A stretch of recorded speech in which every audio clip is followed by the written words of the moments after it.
2026 সালে ইতালি ভিসার আবেদনের পর রিসিপ্ট, ইনভয়েস না পাওয়া বা ডেলিভারি স্লিপ পেতে দেরি হওয়ার পেছনে বেশ কিছু কারিগরি ও প্রশাসনিক কারণ রয়েছে।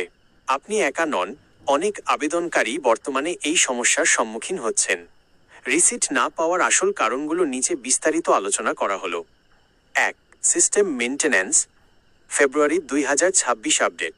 2026 সালের 11 ফেব্রুয়ারি থেকে 18 ফেব্রুয়ারি পর্যন্ত ইতালির পররাষ্ট্র মন্ত্রণালয় তাদের ভিসা প্রসেসিং সিস্টেমের বিশ্বব্যাপী কারিগরি রক্ষণাবেক্ষণ টেকনিক্যাল মেইনটেন্যান্স করেছে। এই সময়ে কোনো আবেদন গ্রহণ করা হয়নি এবং সিস্টেমের ডেটা এন্ট্রিতে বড় ধরনের জট তৈরি হয়েছে। এর ফলে যারা ওই সময়ে ঠিক আগে বা পরে আবেদন করেছেন তাদের রিসিট জেনারেট হতে দেরি হচ্ছে। 2. নতুন আইন।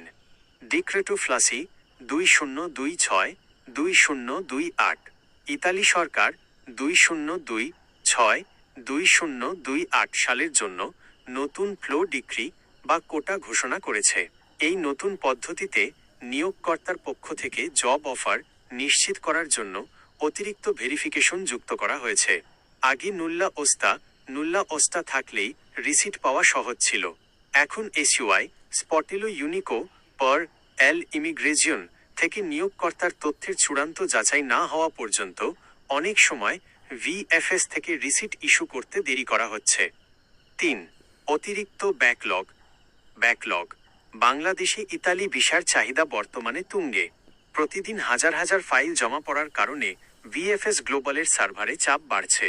অনেক সময় আবেদন জমা দেওয়ার পর সিস্টেম থেকে স্বয়ংক্রিয়ভাবে ইনভয়েস বা রেফারেন্স নম্বর তৈরি হতে 24-72 ঘন্টা বা তারও বেশি সময় লাগছে।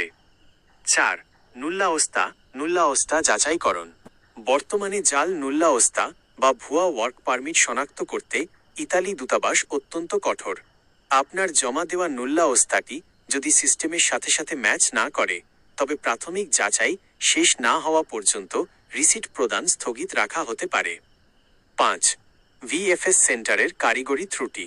ঢাকা, চট্টগ্রাম বা সিলেটের ভিএফএস সেন্টারে জমা দেওয়ার সময় যদি ইন্টারনেট বা সার্ভার ত্রুটি থাকে তবে তাৎক্ষণিক রিসিট দেওয়া সম্ভব হয় না।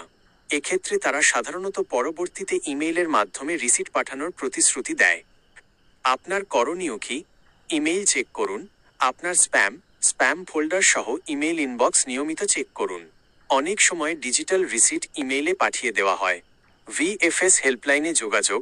যদি 7 কার্যদিবসের বেশি হয়ে যায় তবে সরাসরি ভিএফএস গ্লোবালের হেল্পলাইনে 880960077666 ফোন করে আপনার পাসপোর্ট নম্বর দিয়ে স্ট্যাটাস চেক করুন। নিয়োগকর্তার সাথে কথা বলুন।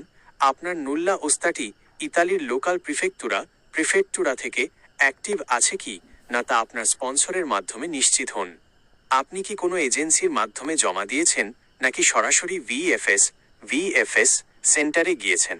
জানালে আমি আপনাকে পরবর্তী পদক্ষেপ নিতে আরও সুনির্দিষ্ট পরামর্শ দিতে পারব।